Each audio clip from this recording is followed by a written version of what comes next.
Hello and welcome to Inspired Caregiver. My name is Michelle. I created this podcast because I was the primary family caregiver for both of my grandmothers for a collective 7 years, which meant I handled everything from car keys to managing their households, dealing with all this stuff, and then ultimately end-of-life care.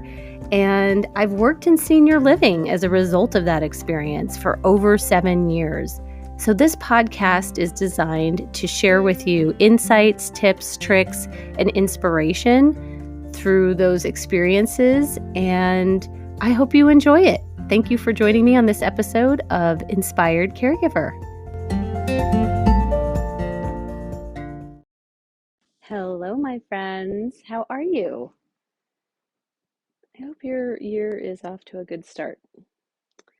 Over the weekend, some of my girlfriends and I did our year in review and planning afternoon. We looked back through our calendars and our pictures to see what our year was like, because quite frankly, sometimes it feels like something that was 2 months ago, felt like 3 years ago. So we do a review, and then it helps us to see where we're putting our energy. And we observe and reflect if our calendar actually represents what we want to be accomplishing, and if our lives are being lived into our values and priorities, word of the year, that sort of thing. Take a minute to celebrate accomplishments and then begin to set our intentions for the upcoming year. And then we begin to plan. I love this group of women, and I really love doing this exercise with them. We go around the room and share what we discovered and our goals for the upcoming year. And it's just really real and vulnerable, and one of my most special times of the year. And this year it was extra special because one of my daughters was able to join us. So that was really fun. Obviously, it is impossible to live in a mindful space every minute of our life, especially when we're feeling so stretched thin by expectations, people pleasing, and responsibilities. I think one of the greatest gifts of middle age is that we are just worn out on seeking external validation and approval, and we start to look inward at who we really are and what we really want. But we're very tired, and we're a little lost about how to create more in our life and still feel like we're able to just get through each day, especially when we're trying to help our parents manage their affairs in addition to juggling everything else in our own household. So today I want to share with you how I do it all and have continued to have success in my life. Generally, in all areas of my life, I feel like I have created what I've always dreamed of. I mean, everything I have put on paper has, over the years, has come to fruition. So just wanted to share some of my strategies. So the first thing is, I don't do it all. And I certainly don't do it all well all the time. Sometimes there is an area of my life that requires more attention than another. Sometimes I'm doing B- work in one or all areas of my life, but I'm still showing up. And sometimes I'm not even showing up. I retreat. My body and my mind tell me that I need to scale back or go to bed obnoxiously early. I really just pay attention to my energy levels, and I honor what my energy level is without judgment, and work with myself wherever I am at, which is something we talk about with how we interact with people with dementia, honestly. Got to meet people where they are at.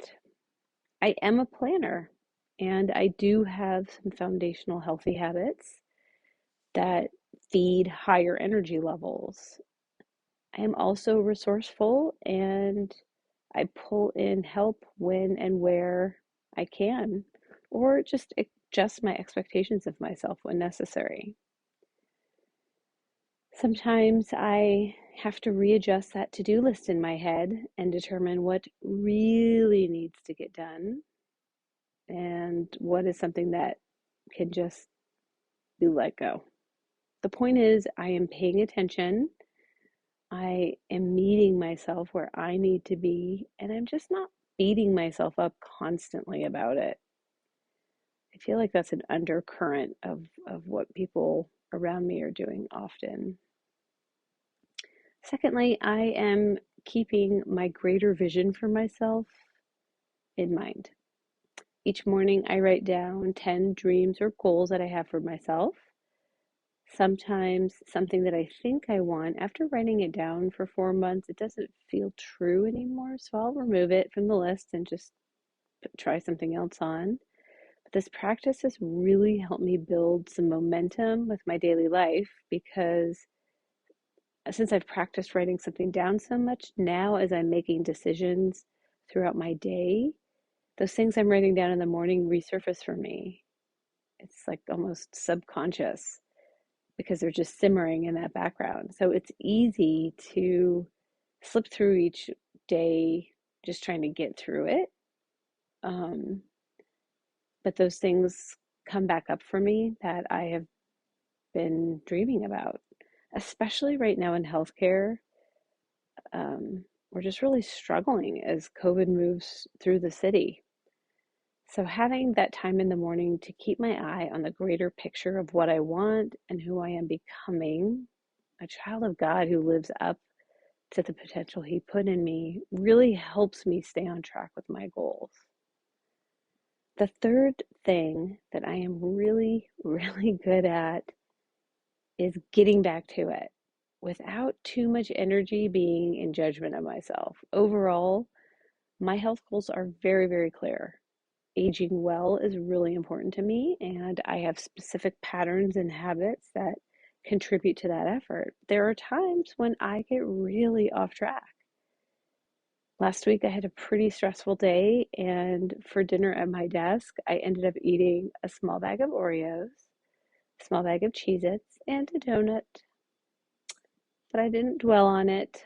I physically didn't feel that great, so there was no need to layer more drama on it by saying mean things to myself.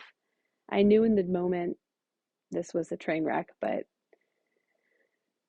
I just did it. And then I didn't lose my mind being mad at myself about it.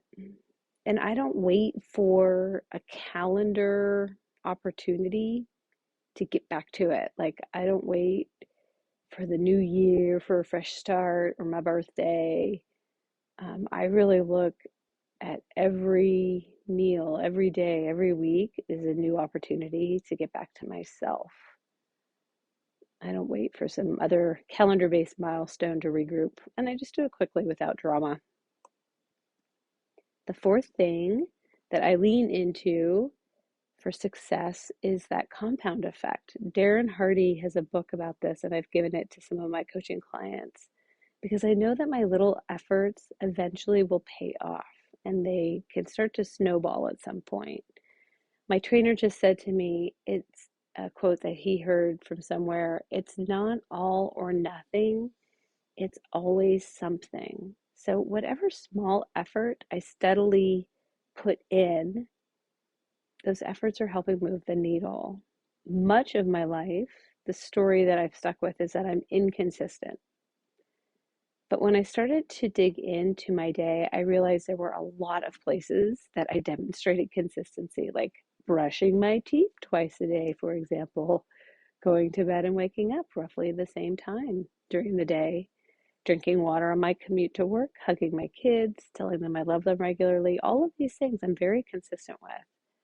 So for me to stay stuck in my story about myself that I'm not consistent, it just wasn't serving me. And ultimately, it really wasn't true. So when I started to pay attention to all the areas where I was consistent, that's what really started to expand in my new belief. And I did see more consistency in my life. And finally, I do things even when I don't feel like it. And this is a really big one. And I think we're doing a lot of things in our day, in our life, that we don't feel like, but I'm not sure if all of them are totally necessary. But we talk about this a lot in our house. If going to the gym was on your mind, and then when it's time to do it, someone doesn't really want to go, that's when you just have to double down and go. Mel Robbins has a great TED Talk where she explains what an a-hole our brains are, and that basically we're never going to feel like it. Darren Hardy also talks about this. When it comes down to it, what we just want to do is be a sloth and binge watch Schitt's Creek or putter around our house. But I have gotten up at 5 a.m., which is basically the middle of the night, to go swimming in the dead of winter in order to prepare myself for a half marathon. Discomfort is the currency for our success. So you have to do things even if you don't feel like it, because it's for your greater good and it will help move the needle to those goals. Our relationship with time is important. It really matters. We don't feel like we have enough of it. We feel exhausted by it. We feel like it's moving too fast. In 1998, I had an idea. I figured out what my dream job would be, and I didn't step into that role until 2016.